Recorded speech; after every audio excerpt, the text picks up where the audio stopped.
இங்கே எழில வந்து பாராட்டணும்னு அவசியம் இல்லை. இங்கே வந்தாலே பாராட்ட தான் வந்திருக்கோன்னு அவசியம். அதனால் தனியாக அங்கே வந்து பாராட்டுறதுக்குன்னு ஒரு வார்த்தை தேடணும்னு அவசியம் இல்லை.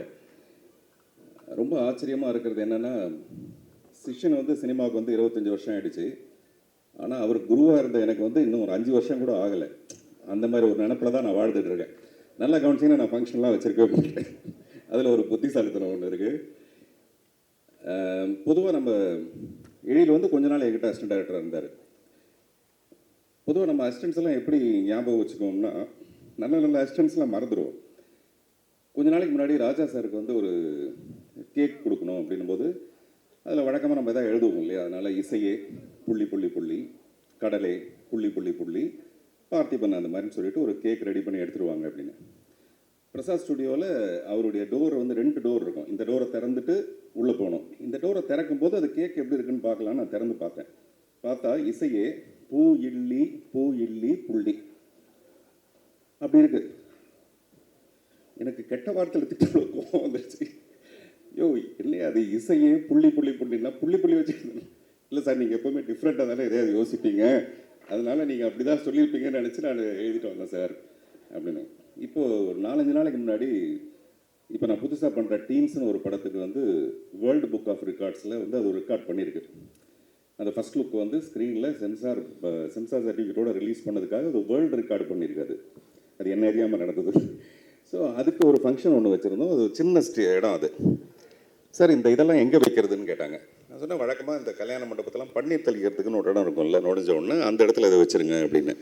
அன்றைக்கி காலையில் வேகமாக அந்த அசிஸ்டண்ட் ஓடி வந்து, பன்னீர் சொம்பு எவ்வளோ பெருசு வாங்கணும் சார் அப்படின்னு கேட்டார். எதுக்குங்க பன்னீர் சொம்பு? இல்லை நீங்கள் தானே சார் சொன்னீங்க பன்னீர் சொம்பு வைக்கிற இடத்துல அதை வைக்கணுன்ட்டு. முதல்ல பன்னீர் சொம்பு வச்சா தானே சார் அதை வைக்க முடியும். நான் சொன்னது ஒரு உதாரணத்துக்கு சொன்னேன், இந்த இடத்துல வைங்க. ஸோ பொதுவாகவே நம்மக்கிட்ட ஒரு 100 பேர் 500 பேர் அசிஸ்டன்ட் டைரக்டராக என்னுடைய இந்த 33 வருஷத்தில் வந்திருந்தால் கூட எழில் வந்து ஒரு ஸ்பெஷல் எழில். அதனால தான் எஸ் எழில்னு இருக்குது. எஸ் எழில்னா ரொம்ப ஸ்பெஷல் அவர். அதே மாதிரி சின்சியர், சைலண்ட். நாளைக்கு அவர் துள்ளும் பண்ணுவாருங்கிறதே தெரியாத அளவுக்கு என்கிட்ட இருக்கும்போது ரொம்ப ரொம்ப அமைதியாக இருப்பார். அவ்வளோ அமைதியான ஒருத்தர். கடைசியில் கொஞ்ச நாள் கழிச்சு நான் அவரோட யுத்த சத்தம்னு ஒரு படம் பண்ணுற அளவுக்கு அவர் வளர்ந்து இன்றைக்கி இந்த மேடையை அலங்கரிக்கிறதும். இந்த தேசிகராஜா 2ஓட ப்ரொடக்ஷன் வந்து இன்ஃபினிட்டி கிரியேஷன்ஸ்னு போட்டிருக்கீங்க, வந்து தான் பார்த்தேன். மிஸ்டர் ரவிச்சந்திரன் அவர்களுக்கு என்னுடைய பாராட்டுகள், விமலுக்கு என்னுடைய வாழ்த்துக்கள். இன்ஃபினிட்டினா முடிவில்லாத அவ்வளோ பெரிய வெற்றியை தொடர்ந்து விமலும் பெற, இந்த தயாரிப்பாளரும் பெற என்னுடைய மனப்பூர்வமான வாழ்த்துக்கள். நன்றி, வணக்கம். இந்த விழாவுக்கு வந்திருக்கும் அனைவருக்கும் வணக்கம். முதல்ல எல்லாருக்கும் தெரியும், நம்ம எழில் சாருக்காக முதல்ல வந்திருக்கோம் அண்ட் படத்தை வாழ்த்த வந்திருக்கோம். அதுக்கு முன்னாடி வந்து நான் வந்து ஒரு 2 பேரை வாழ்த்தணும்னு நினைக்கிறேன். எழில் சாருக்கு முன்னாடி எழில் சாருடைய 25 வருஷ பயணத்தை வந்து ஒரு விழாவாக எடுத்து அந்த விழாவில் அவரை சிறப்பிக்கணும்னு நினச்ச முதல்ல ப்ரொடியூசருக்கும் அந்த கதாநாயகனுக்கும் முதல்ல நான் வாழ்த்து தெரிவிச்சுக்கிறேன். இந்த ஒரு நல்ல எண்ணத்துக்காகவே உங்கள் படம் ரொம்ப நல்லா ஓடும் sir. Because Ezhil sir deserves it. அவர் பண்ண படங்கள்லாம் பல ஹீரோஸ்க்கு வந்து ஒரு மிகப்பெரிய சக்ஸஸையும் ஒரு நல்ல ஒரு பயணத்துக்கான ஒரு வழியையும் அமைச்சு கொடுத்தது. அதே மாதிரி தான் எனக்கும் அவருடைய பயணத்தில் நானும் ஒரு அங்கமாக இருக்கேன்னு நினைக்கும் போது ரொம்ப ரொம்ப சந்தோஷமாக இருக்குது. அண்டு எழில் சார் பற்றி உங்கள் எல்லாருக்குமே தெரியும், அதுக்கு தான் இங்கே வந்திருக்கீங்க. எனக்கு தெரிஞ்சது வந்து என்னுடைய எக்ஸ்பீரியன்ஸில் வந்து அவர் ஸ்கிரிப்ட் நான் படிக்கவே மாட்டேன், அவர் சொல்கிறத தான் நான் கேட்பேன். ஸ்கிரிப்ட் படிக்கிறத விட சார் ஒரு தடவை நீங்கள் கதையை சொல்லுங்களேன், ஒரு படத்தை வந்து 10 தடவை பார்த்த மாதிரி இருக்குது சார், நீங்கள் சொல்கிறதே வந்து அவ்வளோ டீட்டெயிலாக சொல்வார், அவ்வளோ இயல்பாக சொல்வார். ஒவ்வொரு ஷாட் எப்படி நடிக்கணும்னு சொல்லுவார், என்ன எமோஷன்னு சொல்லுவார். ஒரு சின்ன காமெடி சீனை கூட அவ்வளோ ரசித்து அவர் வந்து சொல்லுவார். ஆனால் என்னென்னா அவர் சொல்லும் போது காது கொடுத்து நம்ம கேட்கணும், அது ரொம்ப கஷ்டம். ஏன்னா அவர் லாரி வந்து சார், ஒரு லாரி சார், என்ன சார், இல்லை ஓப்பன் பண்ணால் ஒரு லாரி வந்து ஃபேன் ஆஃப் பண்ணுங்க அப்படின்னு. அதுக்கப்புறம் இந்த லாரியிலேருந்து ஒருத்தன் இறங்கி ஏசி ஆஃப் பண்ணுங்க, அப்புறம் சேரை பக்கத்தில் போயிட்டு சொல்லுங்கள் சார் அப்படின்னு. ஸோ எழில் சாருடைய அந்த ஒரு உணர்வு இருக்கு இல்லையா, கதை சொல்லும் போது அது உள்ளே போயிடுவார், அந்த லொக்கேஷன் உள்ளே போயிடுவார், அந்த சீன் உள்ளே போயிடுவார். அப்போ நம்ம காது கொடுத்து கேட்கணும்.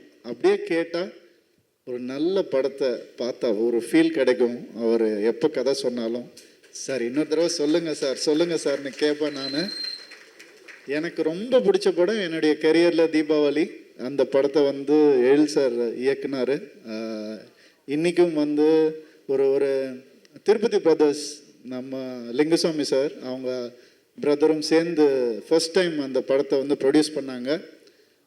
ஃபர்ஸ்ட் டைம் ப்ரொடியூஸ் பண்ணும்போது என்னை வந்து கூப்பிட்டாங்க.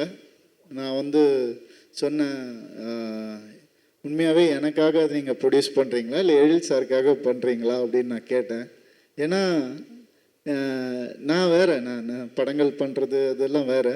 ஆனால் எழில் சாருடைய கதை வந்து முதல் தடவை ஒருத்தர் வந்து ப்ரொடியூஸ் பண்ணணும்னு நினைக்கிறது வந்து ரொம்ப பாசிட்டிவாக நான் பார்த்தேன். அப்போ தான் நான் கதையை கேட்டேன். இந்த கதையை கேளுங்க அப்படின்னாங்க. கேட்டேன், ரொம்ப பிடிச்சிருந்துச்சு எனக்கு.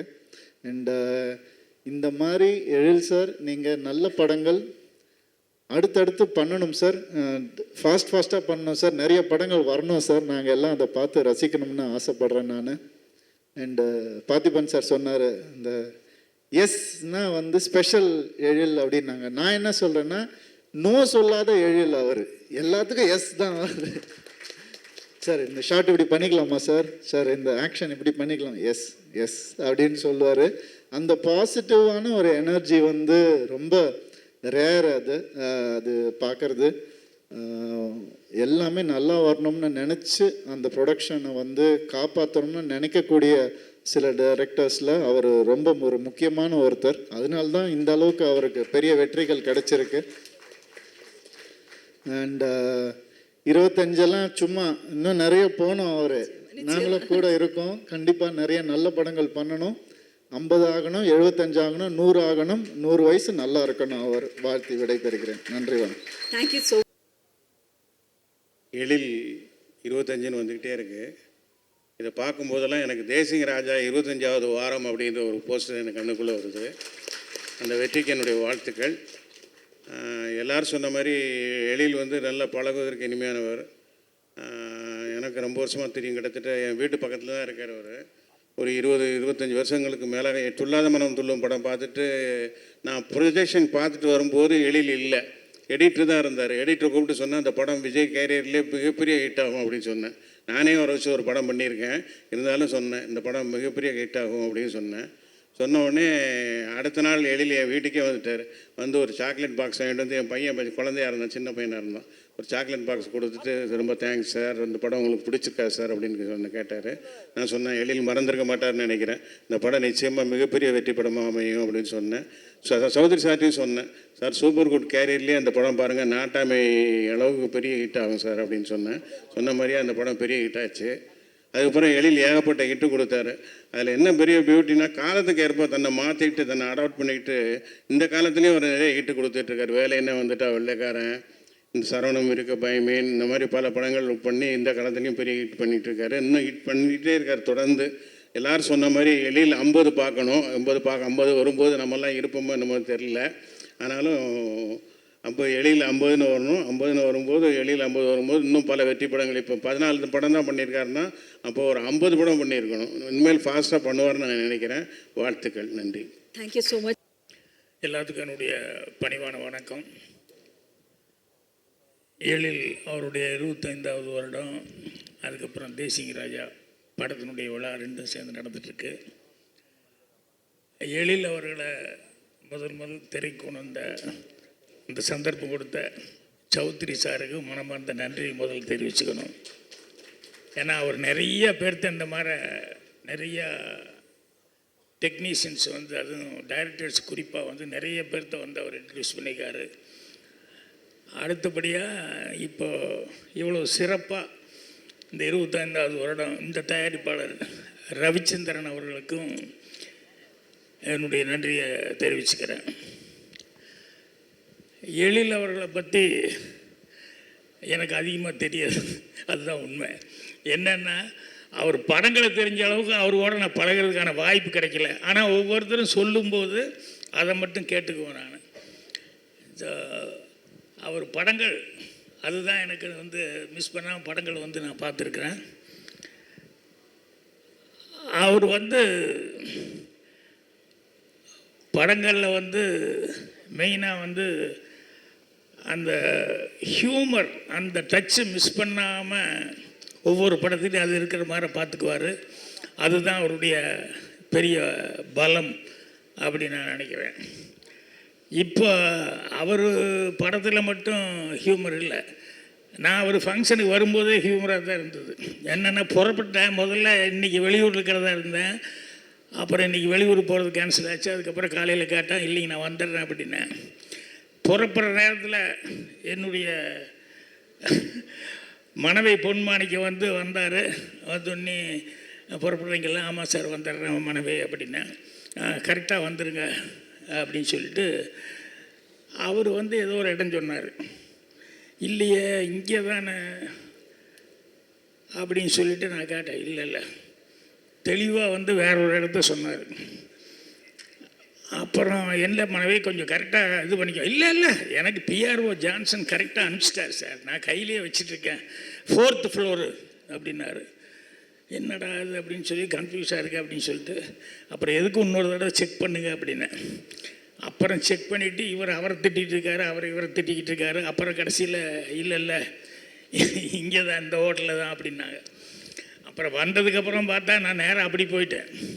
அப்புறம் அங்கேருந்து ஒரு ஆள் பிடிச்சி இங்கே இல்லை சார் ஃபங்க்ஷன் அங்கே நடக்குது அப்படின்னு சொல்லி கூப்பிட்டு வந்தேன். ஸோ அவர் சம்மந்தப்பட்டது எல்லாமே ஹியூமராக. அவர் அப்படின்னா அவருடைய படங்களில் அந்த ஹியூமர்கள் தான் எப்பவும் பேசப்படும். அது எனக்கு ரொம்ப பிடித்தமான ஒரு விஷயம். அப்புறம் அவரை பற்றி சொல்லும்போது எல்லோரும் என்ன, ஒருத்தர் கேரக்டர் ஈஸியாகவே வெளியிருந்தால் கூட அவர்கிட்ட பழகினா கூட எப்போ இவ்வளோ ஹீரோக்கள் கூட படம் பண்ணுறாரோ அதுலேயே எந்த அளவு தன்மையாக பழகினா இத்தனை ஹீரோக்கிட்டையும் கால்ஷீட் வாங்கி படம் பண்ண முடியும் அப்படிங்கிறத ஈஸியாக நம்ம ஃபாலோ பண்ணிக்கலாம். ஸோ அவ்வளவு ஹீரோக்கள்கிட்ட அவ்வளோ தூரம் அவர் சித்திரலட்சுமன் கூட சொல்லிக்கிட்டு இருந்தார். திறமைகள் அப்படிங்கிறத விட அந்த பழகிற தன்மை, அந்த கேரக்டர் அப்படிங்கிறது ரொம்ப இம்பார்ட்டண்ட். ஸோ அவர்கிட்ட அந்த குணாதிசயம் ரொம்ப பாராட்டப்பட வேண்டிய ஒரு குணாதிசயம். ஸோ இப்போ கொஞ்ச நேரம் வரைக்கும் உடனே வாங்கன்னாங்க, இருப்பா கொஞ்சம் எழிலை பற்றி என்னென்னலாம் பேசுகிறாங்க கேட்டுக்கிட்டு வர்றேன் அப்படின்னு. இருந்தாலும் சீக்கிரமாக கூப்பிட்டாங்க. அதனால் அவர் அந்த தேசிங்க ராஜா படம் கூட ஹியூமருக்கு அதிகமாக விமல் இவங்கெல்லாம் வச்சு ஹியூமருக்கு அதிகமாக இம்பார்ட்டன்ஸ் கொடுத்து தான் எடுப்பார்னு நினைக்கிறேன். அப்புறம் வித்யாசாகர் எனக்கு ரொம்ப பிடித்த மெலடி, அவர் பாட்டு எப்பவுமே மலரே மௌனமாக அந்த பாட்டு எப்பவுமே ஹம் பண்ணிகிட்டு இருப்பேன். ஸோ அவரை பார்க்கும்போதெல்லாம் அந்த பாட்டு தான் எனக்கு மைண்டுக்கு வந்துக்கிட்டே இருக்கும். அவ்வளோ என்ஜாய் பண்ணி கேட்பேன். ஸோ அவங்க அந்த டெக்னீஷியன்ஸ் எல்லாத்துக்குமே என்னுடைய மனமார்ந்த வாழ்த்துக்கள் தெரிவிச்சுக்கிறேன். ஹியூமருங்கிறது நிறைய நம்ம திங்க் பண்ணி பிடிக்கிறதுங்கிறத விட நம்மளை சுற்றி நம்ம கவனிச்சுக்கிட்டே இருக்கோம் அப்படின்னு சொன்னாலே அதுலேயே நிறைய விஷயங்கள் ஹியூமர் கிடைக்கும். என் ஆஃபீஸ் பையன் ஒரு பையன் வேலை பார்த்துருந்தான், காசி அப்படின்னு சொல்லிட்டு. நான் மேலே மாடியில் இருப்பேன், கீழே மேனேஜரு மற்றவங்களுக்கெல்லாம் ரூமு கீழே. ஸோ இன்டர்காமில் தான் யாருக்கிட்ட கீழே பேசணும் அப்படின்னு சொன்னால் இன்டர்காமில் தான் கூப்பிட்டு பேசுவேன். அப்போ ஒரு தடவை மேனேஜர் ரூமுக்கு கீழே உங்களுக்கு இன்டர்காமுக்கு ஃபோன் அடித்தேன். இந்த காசிங்கிற பையன் ஆஃபீஸ் பாய், எல்லாத்துக்கும் காஃபி டீ வாங்கி கொடுக்குறது மட்டும்தான் ஒரு வேலை, வேறங்க கடைக்கு இன்றைக்கி போயிட்டு வேணால் போயிட்டு வரோம். இப்போ மேலேருந்து நான் மேனேஜருக்கு ஃபோன் அடித்தேன். இப்போ பார்த்தா இவன் ஃபோன் எடுத்துட்டான், ஹலோ அப்படின்னா. அப்புறம் நான் கேட்டேன், யாருப்பா காசியாக பேசுகிறது? ஆமாம் சார்ண்ணே. எப்போ உனக்கு என்ன வேலை? இல்லை சார் ஆஃபீஸ் பாயின்னு. அது யார் மேனேஜர் ரூம் தானே? ஆமாம். அப்புறம் எதுக்குப்பா அந்த ஃபோன் எடுத்த அப்படின்னு. தப்பு தான் சார் அப்படின்னு வச்சுட்டு போயிட்டான். டேய்ங்கிறேன், அவனை எங்கே மாடியிலேருந்து எங்கே தேடி பிடிக்க முடியும்? ஸோ அந்த டைமிங் அவன் சொன்னது எனக்கு ரொம்ப ஹியூமராக இருந்தது.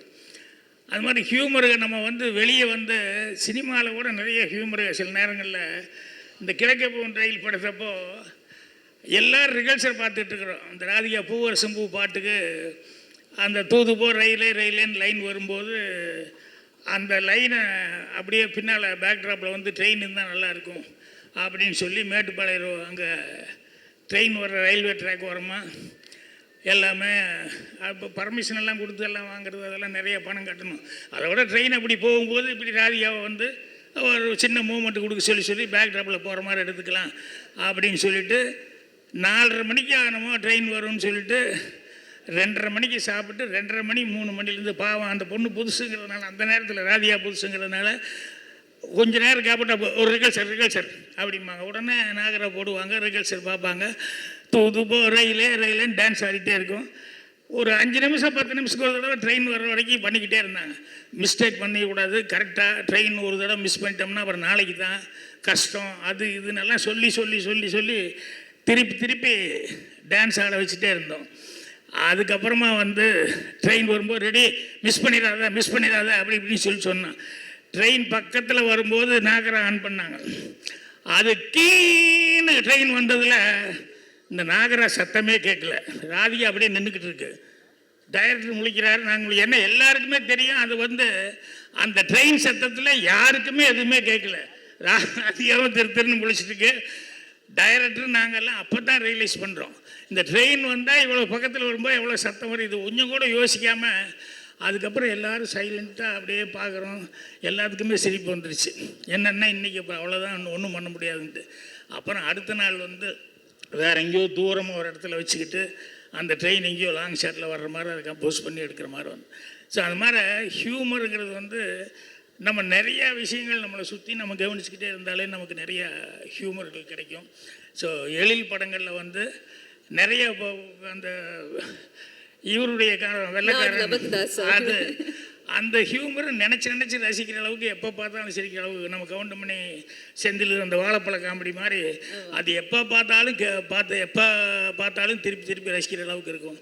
ஸோ அந்த ஹியூமர் வந்து இன்னும் அவரை வந்து 50 வருஷம் 75 வருஷம் ஆனாலும் அவருக்கு அந்த பேர் கிடைக்கிற அளவுக்கு கண்டிப்பாக அவர் படங்களை பண்ணுவார் அப்படின்னு சொல்லிட்டு அவர் அதிகமாக பழகினா கூட அவர் வந்து எல்லாத்திட்டையும் நல்லா பழகிறார் அப்படின்னு சொல்லி கேள்விப்படும்போது அதே அவர் மேலே எனக்கு ஒரு மரியாதை. அதனால் அவருக்கு என்னுடைய மனமார்ந்த வாழ்த்துக்கள் தெரிவிச்சுக்கிறேன். அதே மாதிரி இருந்துட்டு தேசிங் ராஜா 2 அந்த டெக்னீஷியன், இந்த ப்ரொடியூசர் எல்லாத்துக்குமே என்னுடைய மனமார்ந்த வாழ்த்துக்கள் தெரிவிச்சுக்கிறேன். ரொம்ப மகிழ்ச்சியாக இருக்குது, ரொம்ப சந்தோஷமாக இருக்குது. எழில் சார் கொடுத்த அந்த வாய்ப்பு தான் இந்த இடத்துல நான் நின்றுட்டுருக்கேன். எழில் சாரை பற்றி பேசணும் அப்படின்னா நிறையா பேசலாம். மிகச்சிறந்த மனிதர். எப்பயுமே வந்து எனக்கு தெரிஞ்சு தமிழ் சினிமாவில் நாங்கள் 4 பேர் அப்படின்னு கிடையாது, ஒரு 10 இயக்குநர்களுக்கு மேலே எழில் சார்ட்டேருந்து வெளியே வந்திருக்காங்க. அதிக இயக்குநர்கள் உதவி இயக்குநர்களானது எழில் சார்ட்ட தான். நம்ம பாரதிராஜா சார் பட்டறையிலேருந்து அப்படின்னு சொல்கிற மாதிரி பாக்கியராஜ் சார் அசிஸ்டன்ஸு, அப்புறம் K S Ravikumar sir, Vikraman sir, இந்த வரிசையில் வந்து எழில் சார்ட்டேருந்து நிறைய உதவி இயக்குநர்கள் வந்து டைரக்ட் ஆகியிருக்காங்க. கருப்பள்ளப்பன் சார், நிறைய பேர் டைரக்ட் ஆகியிருக்காங்க, நிறைய டைரக்டர்ஸ் ஆகியிருக்காங்க.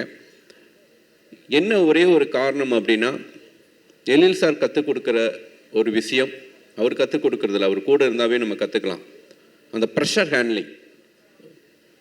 ஏன்னா வந்து ஒரு கேப்டன்ஷிப்பாக நீங்கள் ஒரு இடத்துல போய் நிற்கும்போது அந்த ப்ரெஷரை எப்படி ஹேண்டில் பண்ணணும் அப்படின்னு ரொம்ப அழகாக கூலாக ஹேண்டில் பண்ணுவார். யாரையுமே காயப்படுத்தாமல் ரொம்ப அன்பாக பேசி அழகாக ஹேண்டில் பண்ணுவார். ஒரு நாள் தீபாவளி படத்துலலாம் ஷூட்டிங்கில் வந்து பெரிய செட்டு போட்டு ஜூனியர் ஆர்டிஸ்டில் ஒரு 300 பேர் ஜூனியர் ஆர்டிஸ்ட்டு, கிளைமேக்ஸ் சீக்வன்ஸு, பவனம், ரவி சார் எல்லாமே வந்துட்டாங்க. எல்லாமே ரெடியாக இருந்துகிட்டு இருக்கும்போது யூனிட் 20 காலையில் ஒரு 7:38 வரைக்கும் வரல. எங்கன்னு விசாரிக்கும் போது யூனிட் 20 பஞ்சர் ஆயிடுச்சு அப்படின்னு. நான் சார்ட்டு எப்படி போய் சொல்ல போகிறான்ட்டு மேனேஜரை பயந்துகிட்டே வந்து சொல்கிறாங்க, சார் இப்படி வண்டி பஞ்சர் ஆயிடுச்சு.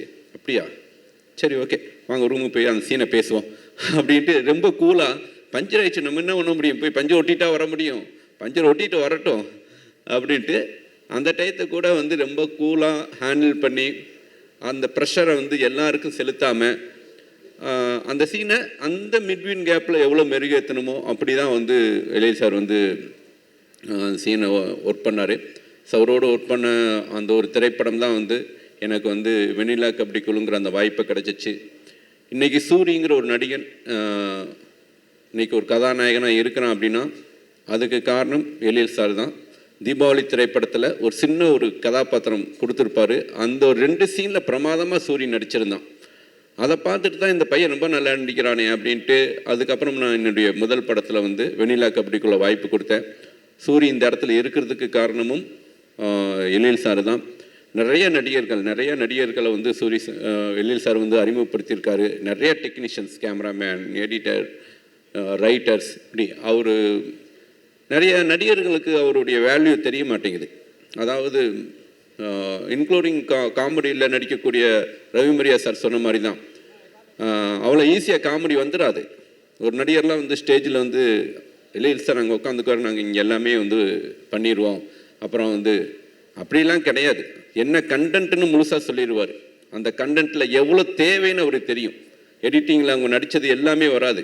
அவங்க பக்கமாக நடிச்சிருந்தாலும் அது ஆடியன்ஸ் பல்ஸ் தெரிஞ்ச ஒரு இயக்குனர். இந்த சீன் ஆடியன்ஸ் கை தட்டுவானுங்க, இந்த சீன் சிரிப்பானுங்க, இந்த டைலாக் சிரிப்பானுங்க. நம்ம சொல்கிற 10 சீன் சொன்னால் 10 சீனுக்கு சிரிப்பார். ஆனால் எந்த ஒரு சீன் ஒர்க் அவுட் ஆகுமோ அந்த ஒரு சீன் மட்டும்தான் அவர் வந்து சூஸ் பண்ணுவார். அப்படி ஆடியன்ஸுடைய பல்ஸோட, ஆடியன்ஸோடைய டேஸ்ட்டோட இந்த நிமிஷம் வரைக்கும், அதாவது 25 வருஷம் படம் பண்ணுறதும் இயக்குனராக இருந்தார் அப்படிங்கிறத விட 25 வருஷமும் படம் பண்ணிட்டு இருந்தார் அப்படிங்கிறது தான் வந்து ரொம்ப பெருமையான விஷயம். நானும் வந்து உங்களுடைய கோல் என்ன அப்படின்ட்டு நிறைய பேர் வந்து என்கிட்ட கேட்கும்போது, உங்களுடைய இலக்கு தெரியலைங்க, ரஸ்னேட்டராக வந்தோம், டைரக்டர் ஆகணும், அவ்வளோதான், வேற ஒன்றும் பெருசாக அப்படிலாம் எனக்கு எதுவும் தெரியல. ஆனால் ஒரு விஷயம் மட்டும் மனசில் ஆசை இருக்குது. என்ன அப்படின்னா, என் பையன் இன்னைக்கு வந்து 7th போயிட்டுருக்கான். அவன் காலேஜ் போகும்போது எங்கள் அப்பா ஒரு காலத்தில் டைரக்டர் அப்படின்னு சொல்லக்கூடாது. அன்றைக்கும் நான் டைரக்டராக இருக்கணும் அப்படின்னு ஆசைப்பட்றேன். ஸோ அந்த சாதனையை வந்து எழில் சார் பண்ணிட்டார். ஏன்னா அவன் பையன் காலேஜ் போய் முடித்து, ஸோ அந்த 2 குட்டி பையன், பாப்பாவும் சரி தம்பியும் சரி, எழில் சார் வீட்டு மொட்டை மாடியில் தான் டிஸ்கஷன் நடக்கும். ரொம்ப அற்புதமான ஒரு துணைவியார். ஸோ அவ்வளோ சப்போர்ட் பண்ணி அவருக்கு வந்து மென்டலியாக நிறைய நேரத்தில் வந்து உறுதுணையாக இருந்தாங்க. அம்மாவுடைய ஆசீர்வாதம் எல்லாமே சேர்ந்து தான் எழில் சாருக்கு இந்த 25வது ஆண்டு நிறைவாயிருக்கு. ரவிச்சந்திரன் சாருக்கு வந்து இந்த நேரத்தில் வந்து என்னுடைய நன்றியை தெரிவிச்சுக்கிறேன். நிறையா பேசலாம், ஏன்னா அவ்வளோ பயணிச்சிருக்கணும். வெண்ணிலா கபடிக்குள்ளே நடந்த நிறைய ஸ்ட்ரகிள்ஸ்லாம் அவர்கிட்ட போய் சொல்லும்போது, அட கையெழுத்து போட்டு போசி கழுத்தவ வெட்ட போகிறானுங்க, பார்த்துக்கலாம் அப்படின்னு ஒரு அசால்ட்டாக ஒரு தைரியம் கொடுப்பாரு. அந்த தைரியம் வந்து நமக்கு அப்படி சரி, ஏன்னா அதுதான் அவருடைய எக்ஸ்பீரியன்ஸ். ஸோ நிறையா எனக்கு இந்த நேரத்தில் வந்து என்ன எழில் சார்கிட்ட சேர்த்து விட்ட சங்கரதயாளன் அவருக்கு இந்த நேரத்தில் என்னுடைய நன்றியை தெரிவிச்சுக்கிறேன்.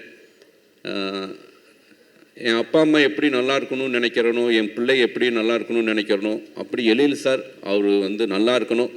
அவர் நிறைய பேருக்கு வந்து லைஃப் இப்போ கொடுத்துட்ருக்காரு. நிறைய பேர் அவர் மூலமாக உருவாவாங்க. மீண்டும் எழில் சாருக்கு என்னுடைய குருநாதருக்கு நன்றியை தெரிவிச்சுக்கிறேன். Thank you so much. R V. Udayakumar sir. பனி துளிய போல குணம் படைச்ச தென்னவனே. இந்த பாட்டை போட்டாவே டென்ஷன் ஆகுது. இப்போ அனைவருக்கும் வணக்கம். வணக்கம். பிக் பாஸ் எழில் அப்படின்றதே ரொம்ப எழிலான ஒரு பேர். எழிலுனாவே அழகுன்னு அர்த்தம், இளமைன்னு அர்த்தம், புதுமைன்னு அர்த்தம். ஸோ அந்த புதுமையை நம்ம தேடி தேடி ஒவ்வொருத்தரும் பார்த்து பார்த்து பேச வேண்டியது. தயவு பண்ணி ஒரு தடவை மேடைக்கு வாங்க சார், வாங்க எழில், நீங்கள் வந்தால் தான் அடுத்து நான் பேசுவேன். லொல்லு பண்ணாதீங்க. ஷூட்டிங்கில் அப்படித்தாங்க, இவர் எங்கே இருக்காருன்னே தெரியாது. நம்ம பாட்டு மாங்க நடிக்க சார், சார் எல்லாம் கரெக்டாக இருக்குன்னு வாய்ஸ் மட்டும் வரும். சும்மா நடிங்க அப்படிம்பாரு. எதை நடித்தாலும் ஏற்றுக்கிற ஒரே இயக்குனர் எங்கள் எழில். என்னையே நடிகன் ஆக்கியிருக்காருன்னா பாருங்களேன், ஒரு காமெடியா இல்லை? அதுதான் அவருடைய காமெடி சென்ஸ். நான் தெரியாதனமாக எழில் உங்கள் படத்தில் நடிக்கணும்னு நான் கேட்டேன், என் வச்சு செஞ்சிட்டாப்புல. வாழ்க்கையில் மறக்க மாட்டேன் தம்பி. ஐயோ மாற்றி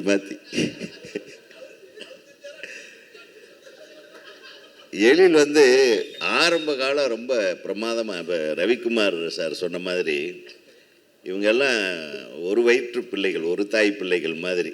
இவங்களுக்கெல்லாம் தாய் வந்து நம்ம சௌத்ரி சார் தான். அந்த சௌத்ரி சாருக்கு தான் நம்ம முதல் நன்றியை தெரிவித்துக்கணும். ஏன்னா ஒரு மிக அற்புதமான இயக்குனர்களை இந்த தமிழ் திரைக்கு தந்தவர் அவர்.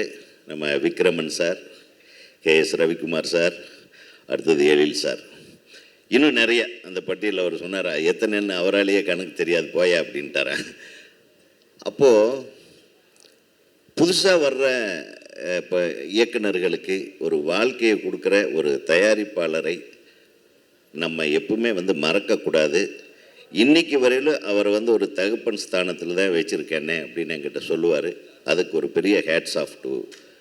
ஏன்னா அதனால தான் 25 ஆண்டுகள் சினிமாவில் நானும் கூட தான் சொல்லிக்கலாம். ஆனால் 25 வருஷமும் டைரக்ட் பண்ணிகிட்டு இருக்காரு பாருங்க. அது ஒரு பெரிய விஷயம் இல்லையா? கை தட்டிகிட்டே இருக்கணும். எல்லாரும் சும்மா டம்மியாக உட்காந்து இந்த கைத்தட்டில் தான் எங்களுக்கு இன்னொரு 25 வயசை இவரை தூக்கி சுமக்க போகுது. அதனால் அந்த கைகள் தான் சுமக்கணும். அந்த கைவே தட்டிகிட்டே இருங்க. அது மட்டும் இல்லை, இவர்கிட்ட ரொம்ப எளிமையோட புதல்வனாக இருக்கார். எழில்னு பேர் வச்சாலும் இவ்வளவு எளிமையாக இருக்கக்கூடாது. ரொம்ப சாதாரணமாக நம்ம பயங்கர ரியாக்ஷன் கொடுத்து பேசிகிட்டு இருப்போம். இவர்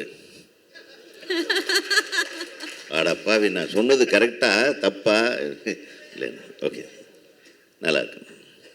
இதுக்கு மேலே எழில் பேசி நாங்கள் பார்த்ததே இல்லை. எழிலாக இருக்க வேண்டியதானே, இவ்வளவு எளிமையாக இருக்கக்கூடாது. அவருக்குள்ளேயே பேசிக்கிடுவார். அப்புறம் நம்ம தம்பி ரவிமரியா அடிக்கடி சொல்லுவார், அண்ணே நான் நடிக்க ஆரம்பித்தேன்னா அது எங்கே போகுதோ என் போக்கில் விட்டுட்டு அவர் பாட்டுக்கு போய் உட்காந்துருவார். அண்ணே முடிஞ்ச கடைசியில் முடிஞ்சுதா அப்படின்னு அவன் நல்லா தான் பண்ணியிருப்பான். அந்த ஒரு நம்பிக்கை நடிகர்கள் மேலே வைக்கிற ஒரு இயக்குனர் ஜெயிச்சுக்கிட்டே இருக்கணும்.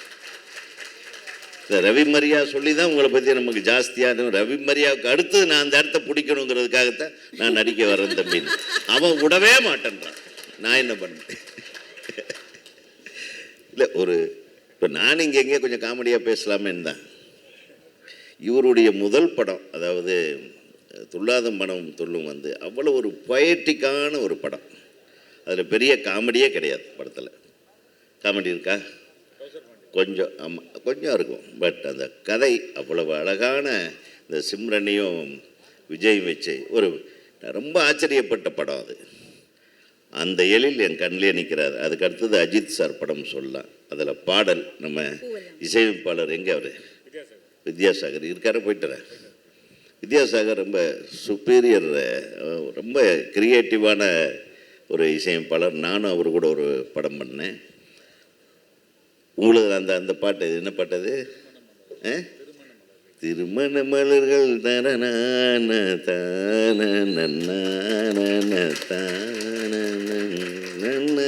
தரண அது ஹஜுராரே ஹஜுராரே ஹஜுராரே ரே ரா திந்தானா திந்தானா எத்தனை பாட்டு பாருங்கள். அந்த வரிசையில் தான் அதெல்லாம். ஸோ அந்த பாட்டு கேட்ட உடனே என் மனசில் ஆழமாக போச்சு. அது பார்த்தா ஹிந்திலேயும் அந்த டியூன் அடிச்சிட்டானுங்க, திருப்பி தமிழ்லேயே வேற ஒரு மியூசிக் டைரக்டர் அதை வேறு மாதிரி மிகப்பெரிய இசையமைப்பாளர். அவர் தேசிங்க ராஜா 2ல் என் படத்தில் மியூசிக் பண்ணுறது, என்னுடைய சுபாஷ் படத்தில் பண்ணார். பிரமாதமாக பண்ணார். எல்லா பாட்டும் அருமையாக பண்ணார். அதுக்கு அடுத்தது உங்களுக்கு தோளோடு தோள் சேர்ந்து பயணிக்கிற உங்கள் படத்துடைய அனைத்து ஹீரோக்களுக்கும் நடிகர் நடிகைகளுக்கும் நான் என் மனதார நன்றியை தெரிவிச்சுக்கிறேன். ஏன்னா ஒரு இயக்குனரோட நன்றி உணர்வோடு பயணிக்கிற நடிகர்கள் ரொம்ப குறைவுங்க. இப்போ தான் மேட்ருக்கு வர்றேன். உலகத்திலேயே நன்றி உணர்வை வெளிப்படுத்தக்கூடியவர்களாக இருந்தால் தமிழ் திரை உலகம் இன்னும் மேம்படும்ன்றது என்னுடைய கருத்து. இவர் 25 ஆண்டுகள் அல்ல, இது ஒரு வெறும் வருஷம்தான். இவருடைய கிரியேட்டிவிட்டிக்கோ என்னுடைய கிரியேட்டிவிட்டியோ அல்லது ஆர்கே செல்வமணியோட கிரியேட்டிவிட்டியோ பேரரசோட கிரியேட்டிவிட்டியோ என்றைக்குமே யங்கு தான். நாங்கள் யங்கு தான். பாருங்கள் எப்படி லுக்கு, எப்படி கெட்டப்பில் இருக்க பாருங்கள். யார் சொன்னது எங்களுக்கு வயசாச்சுன்னு? ஏன் எழில் நீங்கள் இல்லை, உங்களுக்கு சொல்கிறாங்களேன்னு எனக்கு கொஞ்சம் டென்ஷன் ஆகிப்போச்சு. இன்னும் 50 வருஷம் எனக்கு சொல்லுங்கள், இன்னும் 100 வருஷம் சொல்லுங்களேன் தாராளமாக. என்ன கெட்டு போச்சு? பண்ணுவோம், பண்ண வைப்போம், உங்கள் படங்களை பார்ப்போம், ரசிப்போம். ஏதோ ஒரு இடத்துல அங்கே உங்கள் கூட இருந்து நான் டென்ஷனாவது பண்ணிகிட்ருப்பேன், நடிச்சாவது டென்ஷன் பண்ணுவேன், அல்லது கூட இருந்தாவது டென்ஷன் பண்ணுவேன். நான் மிகவும் நேசிக்கிற அன்பின் பிறப்பிடம், அன்பின் இருப்பிடம், அன்பின் உறைவிடம், எல்லா இடமும் என் அன்பு தம்பிக்கு சொந்தம். வாழ்க. 25 அல்ல, இன்னும் 100 ஆண்டுகள் இருக்கட்டும். வாழ்க வாழ்க. Thank you Udhayakumar sir. சார், தயாரிப்பாளர், அதாவது இன்னைக்கு கரண்ட் தயாரிப்பாளர் பற்றி பேசணும். கண்டிப்பாக ஆர்பி சௌத்ரி சார் பற்றி ஒரு சில வார்த்தைகள் நீங்கள் இந்த தருணத்தில் சொல்லணும். ஏன்னா first film super good film, நீங்கள் கொடுத்ததும் சூப்பர் குட் ஃபிலிம். ஸோ சில வார்த்தைகள் ஆர்பி சௌத்ரி சார் பற்றி. இப்போ தயாரிப்பாளர் கிடைக்கிறதெல்லாம் கொஞ்சம் ஈஸி. இப்போ நிறைய தயாரிப்பாளர் வர்றாங்க, ஒன்றும் பிரச்சனை கிடையாது. பட் அந்த டைமில் வந்து ஒரு 5-6 பேர் தான் இருப்பாங்க. அதுவும் நியூ டைரக்டர்ஸ் அப்படின்னா வந்து கதை கேட்குறதோ படம் கொடுக்குறதோ, கதை பிடிச்சா கூட அவங்க வந்து கொடுக்க மாட்டாங்க. பட் அந்த கதை நல்லா இருக்குது அப்படின்னா அவர் வந்து சௌத்ரி சார் வந்து 100% கொடுத்துருவாரு அப்படிங்கிற நம்பிக்கை வந்து விதைச்சார். ஸோ நான் எல்லா இடத்துலையும் மிஸ் ஆகி வரும்போது கண்டிப்பாக இந்த இடத்துல எனக்கு ஓகே ஆகிடும்னு எனக்கு சொன்னிச்சு. ஒரே ஒரு விஷயம், சார் ட்ராக் சுரேஷ் சார் போயிருப்பார்னு நினைக்கிறேன். அவர் தான் என்னை வந்து ஆர்பி சௌத்ரி சார்கிட்ட கூட்டிகிட்டு போனார். ஸோ அந்த நாள் வந்து ரொம்ப ஒரு அற்புதமான நாள். போய் கதை சொன்னேன், 100% ஓகே ஆச்சு. எனக்கு ஒரு வாழ்நாளில் மறக்க முடியாத ஒரு மனிதர். சார், இப்போ துள்ளாத மனமும் துள்ளும் இந்த இன்டர்நெட் காலகட்டத்திலையும் வந்து கொண்டாடப்படுது. அதாவது சோஷியல் மீடியா ரொம்ப வைரலாக இருக்கும்போதும் அந்த படம் இப்போ போட்டால் அப்படியே பார்த்தீங்கன்னா ஹேஷ்டாக் ட்ரெண்டிங் ஆகுது. ஸோ துள்ளாத மனமும் துள்ளும் டு லியோ வரைக்குமே பார்த்தீங்கன்னா விஜய் அவர்களோட ஜேர்னி ஒரு பிரம்மாண்டமான ஜேர்னி. உங்களோட 25 இயர்ஸும் வந்து அவ்வளோ சக்ஸஸ்ஃபுல்லாக போய்கிட்டு இருக்கு. ஸோ நீங்கள் சொல்லுங்கள் சார், இந்த காலத்து இளைஞர்களுக்கும் மறுபடி ஃப்ரெஷ்ஷாக படம் பார்க்குற மாதிரி ஒவ்வொரு முறையும் அந்த ஃபிலிம் அப்படி இருக்குது, அதை பற்றி என்ன நினைக்கிறீங்க? இல்லை, எனக்கு ஆச்சரியமாக தான் இருக்குது. இப்போ திரும்ப எத்தனை தடவை டெலிகாஸ்ட் பண்ணாலும் துள்ளாத மனம் துள்ளும் எல்லாரும் உட்காந்து பார்க்குறாங்க.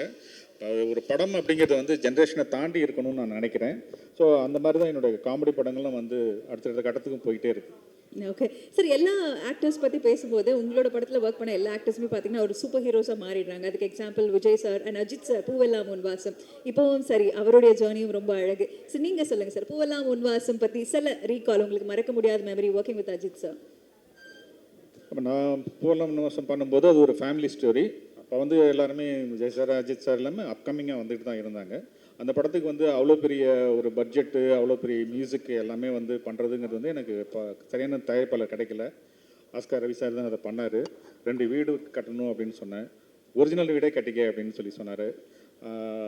நான் செட்டு தான் போட்டேன், எக்ஸ்டீரியரில் போட்ட ஒரு பிரபாகர் ஆர்ட் டைரக்டர் தான் போட்டார். வில்சன் வந்திருந்தான், அவர் தான் கேமராமேன். இந்த வித்யாசாகர் ஒரு அற்புதமான ஒரு மியூசிக் கொடுத்துருந்தார். அது கூட அஜித் சார் கூட சேர்ந்து பண்ணும்போது அஜித் சார் ஜோதிகா பேர் ரொம்ப அழகாக இருந்துச்சு. இந்த கூட எல்லாம் சொல்லுவாங்க. இவருக்கு சிவகுமார் சாருக்கு வந்து மருமகளாக அந்த படத்தில் அவங்க பண்ணியிருப்பாங்க. அது இப்போ கூட எல்லாமே சொல்லி காட்டுவாங்க. ஒரு அற்புதமான ஒரு படம் அது. சார், விஜய் சாரை சமீபமாக பார்த்தீங்களா நீங்கள்? அதற்கப்புறமா நல்ல வேலை கேட்டிங்க. நான் எழுதி வச்சுருந்தேன், மறந்துட்டேன். இந்த ஃபங்க்ஷன் சம்மந்தமாக பார்க்கணுன்னு சொல்லியிருந்தப்போ என்னை உடனே வர சொல்லியிருந்தார் சார். போய் உட்காந்து பேசுகிறேன், இதை பற்றி பேசுவார், அதை பற்றி பேசுவார். எல்லாம் இப்போ பண்ணிகிட்டு இருக்கிற படம், இந்த படத்தோட தயாரிப்பாளர், அவர் என்ன பண்ணியிருக்கார் சிங்கப்பூரில், இவ்வளோ டீட்டெயில் கேட்டு ரொம்ப நாட்களுக்கு அப்புறம் வந்து மனமிட்டு வந்து பேசிகிட்டு இருந்தார் Vijay sir. Thank you Vijay sir, உங்களோட பிஸி ஷெட்யூலில் என்னை கூப்பிட்டு உட்கார வச்சு இவ்வளோ விஷயம் என்கிட்ட பேசுனது நன்றி சார். ஓகே, அந்த ஆக்டர்லேருந்து ஆரம்பித்து சொல்ல மாதிரி எஸ்கே அவர்கள் இப்போ எல்லாருமே சொன்னாங்க ஒரு மிகப்பெரிய ஆக்டர் ஆயிருக்காங்கன்னு. ஸோ எஸ்கே அவர்களோட உங்களுக்கு இருக்கக்கூடிய ரேப்போ அண்ட் அந்த விஷயங்கள் பற்றி. சிவகார்த்திகேயன் கூட பண்ணும்போது அவருக்கு அது புதுசு, ஃபர்ஸ்ட் படம். எனக்கு வந்து ரீஎன்ட்ரி அந்த படம். ஸோ என்கிட்ட வந்து பட்ஜெட்டாக வந்து பெருசாக கையில் இல்லை. ஸோ ரொம்ப எக்கனாமிக்கலாக எங்கள் ஊர்லேயே கொண்டுட்டு போய் வச்சு ஷூட் பண்ணேன். நைட் ஷூட்டிங்லாம் நடக்கும். எங்கேயாவது வந்து திண்ணையில் அங்கெல்லாம் வந்து படுக்கிற மாதிரி நைட் 2 மணிக்கு ஷூட்டிங். ஆனால் ரொம்ப கம்ஃபர்ட்டாக எதுவும் கோச்சிக்க மாட்டார். இவனுக்கிட்ட இவ்வளோ தான் இருக்குன்னு தெரிஞ்சிடுச்சு. எல்லாம் எங்கள் ஊரில் இருக்கிற எங்கள் ரிலேஷன் வீட்டு திண்ணையிலலாம் நைட்டு 2 மணிக்கு படுத்துருப்பார். அதுக்கப்புறம் கூப்பிடுவோம், வருவார். ஸோ அந்த மாதிரி ஒரு டெடிக்கேஷனான ஒரு ஆர்டிஸ்ட். அந்த டெடிக்கேஷன் அப்போவே அவர்கிட்ட தெரிஞ்சுது. 2வது சேனல்லேருந்து வந்ததுனால காம்பேரிங்லாம் ரொம்ப அழகாக பண்ணுவார். ஸோ அது எல்லாமே அவருக்கு ஒரு பேசிக் திறமையாக அவருக்கு இருந்ததுனால இன்றைக்கி ஒரு உச்சத்துக்கு தொட்டிருக்கிறார். ஓகே சார், அதாவது காமெடி பற்றி எல்லாருமே சொன்னாங்க. சாரோட காமெடி ஜானர் வந்து ஒரு சர்ப்ரைஸ் மாதிரி. ஆனால் படத்தில் நாங்கள் நிறைய சிரிக்கிறோம். ஆனால் நேரில் உங்களை பார்த்து ரொம்ப சிம்பிளாக எளிமையாக அந்த காமெடி எப்படி ஒர்க் அவுட் ஆகுது சார்? அந்த மேஜிக் எப்படி நடக்குது? இல்லை, எனக்கு ரொம்ப ஹியூமர் சென்ஸ் ஜாஸ்தி. எங்கள் அம்மாவுக்கு அது இருக்கும், ரொம்ப அடிக்கடி பண்ணிகிட்டு இருப்பாங்க. ஸோ அதுவாக என்னன்னு தெரில, எனக்கு ரொம்ப ஹியூமர் சென்ஸ். யாராவது காமெடி சொன்னால் நான் சிரிச்சுக்கிட்டே இருப்பேன். ஸோ அதனால் வந்து அதான் இப்போ யாராவது ஒருத்தரை பார்க்கும்போது நான் வேறு ஒரு கோணத்தில் தான் நான் பார்ப்பேன். நான் ஸோ எல்லா விஷயத்துலையுமே ஒரு காமெடி இருக்கும். சின்ன சின்ன விஷயங்கள் ரொம்ப சீரியஸாக இருக்கிறப்ப மயில்சாமி சொல்லுவார், அவர் இறந்து போயிட்ட மயில்சாமி சொல்லுவார், ஒரு டெத்தில் நடந்த காமெடி என்கிட்ட சொல்லுவார், நான் உளுந்து சிரித்தேன் நான். ஸோ டெத்தை யார் எப்படி பார்க்குறாங்க, மயில்சாமி பாயிண்ட் ஆஃப் வியூவில் அந்த டெத்து வந்து எப்படி இருந்துச்சுங்கிறப்ப தான் ரொம்ப எனக்கு ஆச்சரியமாக இருக்கும். ஸோ எல்லாத்துலேயுமே காமெடி இருக்குங்கிறத மயில்சாமி மூலியமாக நான் வரேன். சரி, இன்னும் 2 முக்கியமான ஹீரோஸ் இருக்காங்க உங்களோட, விக்ரம் பிரபு சார் அண்ட் விஷ்ணு விஷால் அவர்கள். அவங்கள பற்றியும் சில வார்த்தைகள். ஏன்னா நீங்கள் மற்ற ஹீரோஸ் எல்லாரும் பற்றியும் பேசிட்டீங்க, விமல் சார்லேருந்து ஆரம்பிச்சு இந்த 2 பேர். விக்ரம் பிரபு வந்து ரொம்ப ஒரு அமைதியான ஒரு பையன். அவர் வந்து லண்டனில் படிச்சுட்டு வந்ததுனால ஒரு ரொம்பவும் ஒரு டீசெண்டாக அந்த இப்படி இருப்பார். பிரபு சார் வந்து ரொம்ப கலவக்கிலாக இருப்பார். விக்கி கொஞ்சம் வந்து அப்படி இருப்பார். பட் ஆனால் நம்ம என்ன சொல்கிறோமோ வந்து கேட்டு நடிப்பார். தனியாக என்னை பிரபு சார் கூட்டிகிட்டு போய் நம்ம ஊர் நேட்டிவ் வீட்டிலாம் தெரியாது, வச்சு வாங்கிக்க அப்படின்னு சொல்லி ஃபைனலாக சொல்லுவார். நான் எது சொன்னாலும் கம்ஃபர்ட்டாக பண்ணி கொடுக்குற மாதிரி ஒரு அற்புதமான மனிதர் தான் விக்ரம் பிரபு. அதே மாதிரி விஷ்ணு விஷால் வந்து என் படம் பண்ணும்போது அவர் நிறைய ஆர்ட் ஃபிலிம் எல்லாம் பண்ணியிருந்தார். அதனால் வந்து என் படம் வந்து ஒரு 2 நாள் எனக்கும் அவருக்கும் செட் ஆகலை. அவர் செல்லாக்கிட்ட போயிட்டு என்ன ஓவராக என்னை பந்த பண்ண சொல்கிறாரு, நான் கொஞ்சம் அடக்கி வாசிச்சா வேணான்றாரு. என்ன நீ சார் என்ன சொல்கிறாரோ அதை பண்ணு, ஒரு 10 நாள் கழித்து எடிட்டிங்கில் வந்து பார்த்துட்டு உனக்கு பிடிக்கலன்னா அதுக்கப்புறம் நீ பண்ணு அப்படின்னு. அப்புறம் நான் சொன்னதை கேட்டு நடிக்க ஆரம்பிச்சிட்டாவில் 10 நாள் கழித்து வந்து எடிட்டிங்கில் பார்த்துட்டு 2-3 நாள் திரும்ப வந்து உட்காந்து பார்த்துட்டு ரொம்ப ஹாப்பியாகி அதுக்கப்புறம் நான் சொன்னதெல்லாம் பண்ணார். லாஸ்ட் டே வந்து என்கிட்ட சொன்னார், சார் இந்த ஃபஸ்ட் டே ஷூட் பண்ணதை ரீஷூட் பண்ணிங்க சார் அப்படின்னாரு.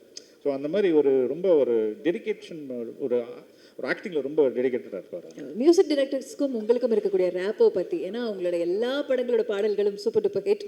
துல்லாத மனம் துள்ளும் பூவெல்லாம் உன்வாசம், ஜிவி பிரகாஷ், யுவன் சங்கர் ராஜா, வித்யாசாகர் அவர்கள், எஸ்.ஏ. ராஜ்குமார் சார் அவர்கள், பெரிய லிஸ்ட்டு. அதை பற்றி சொல்லுங்கள் சார். இசையமைப்பாளர்கள்லாம் எனக்கு மியூசிக் கம்போசிங், மியூசிக் ரெக்கார்டிங் அப்படின்னா ரொம்ப பிடிக்கும். ஃபஸ்ட்டு படத்துலேயே எஸ்.ஏ. ராஜ்குமார் சார் கிடச்சது எனக்கு ஒரு மிகப்பெரிய ஒரு அற்புதமான விஷயம். இன்றைக்கும் பார்த்தீங்கன்னா ராஜ்குமார் சார் இதில் அன்றைக்கி சொல்லிகிட்டு இருந்தாங்க, எந்த படம் ரிலீஸ் ஆனாலுமே வந்து அந்த ஆடியோ வந்து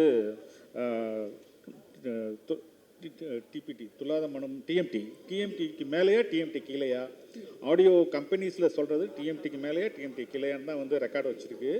ஸோ அதுதான் ஒரு இடத்துல இருக்குது, அந்த டிஎம்டியோட ஆடியோ தான் வந்து டாப் லெவலில் இருக்குது அப்படிம்பாரு. ஸோ அப்படி ஒரு மியூசிக்கை கொடுத்த எஸ்.ஏ. ராஜ்குமார் கூட ஒரு அற்புதமான ஒரு ரிலேஷன்ஷிப்பே எனக்கு இருக்கும். நல்ல கவிஞர், நல்ல கதாசிரியர்.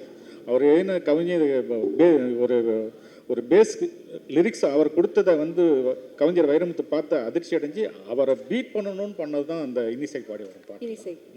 சரி, இப்போது ஃபஸ்ட்டு ஷார்ட்டே நீங்கள் டான்ஸ் தான் ஷூட் பண்ணீங்க இல்லைங்களா, பாடல் தான் ஷூட் பண்ணீங்க. அப்போது ராஜு மாஸ்டர்லேருந்து ஆரம்பிச்சு இப்போ நம்ம படம் தேசிங் ராஜா 2 திரைப்படத்தில் தினேஷ் மாஸ்டர் வரைக்கும் அந்த ஜேர்னி பற்றி சொல்லுங்கள் சார். டான்ஸ் மாஸ்டர்ஸ் உங்களோட படம் இல்லை, அதில் நான் கொஞ்சம் புத்திசாலித்தனமாக ப்ளே பண்ணேன். ஏன்னா பெரிய டீமு விஜய் சார்லாம் வச்சு நம்ம பண்ணுறோம் அப்படிங்கிறப்ப எனக்கு ஃபஸ்ட்டு டே வந்து கொஞ்சம் நர்வஸாக இருந்தது. அதனால தான் துட்டு சாங்கை ஃபஸ்ட்டு டேயே நான் போட்டேன். எல்லோரும் கேட்டாங்க, என்ன ஃபஸ்ட்டு சாங் எடுக்கிற சீன் இல்லை எனக்கு முதல்ல டீம் செட் ஆகணும் அப்படின்னு சொல்லிட்டு ஃபஸ்ட்டு டேயே சாங் போட்டேன். துட்டு பாட்டு தான் துட்டு சொல்லிடுச்சு படம் துட்டு அல்ல போகுது அப்படின்னு. ராஜி மாஸ்டர் எக்ஸ்ட்ரா நிறைய அதை பண்ணுப்பார். நேமா தினேஷ் மாஸ்டர் வந்து அதில் அசிஸ்டண்டாக ஒர்க் பண்ணியிருக்காருன்னு நினைக்கிறேன். அவர் அவரோட தினேஷ் மாஸ்டரோட வளர்ச்சி ரொம்ப அற்புதமான ஒரு வளர்ச்சி. நான் ஒரு அசிஸ்டண்டாக ஒர்க் பண்ணி அவருக்கு ஆக்சுவலாக நான் அசிஸ்டண்டாக தங்கியிருந்த ரூமில் தான் தினேஷ் மாஸ்டரும் தங்கியிருந்தார். அங்கே ஒரு வீட்டில் தான் அவரும் தங்கியிருந்தார். ஒரு சின்ன பையன்லேருந்து எனக்கு தினேஷ் எனக்கு தெரியும். Okay thank you so much sir. And ஒரு மிகப்பெரிய கைத்தட்டல் நம்மளோட எழில் சாருக்காக கொடுத்துடலாம். இந்த 25 years of journey in சினிமாவில் நீங்கள் இன்றைக்கி அவ்வளோ பியூட்டிஃபுல்லான விஷயங்கள் ஷேர் பண்ணிங்க. இன்னும் நிறைய நாங்கள் பார்க்குறதுக்காக காத்துட்ருக்கோம். அண்ட் தேசிங் ராஜா 2 திரைப்படம் மிகப்பெரிய வெற்றி அடையணும். எழில் 25 பக்கத்தில் 25வது வாரம்னு எல்லாரும் சொன்னாங்க, அது நடக்கணும் அப்படிங்கிற அந்த விஷயத்தோட thank you so much sir. Thank you.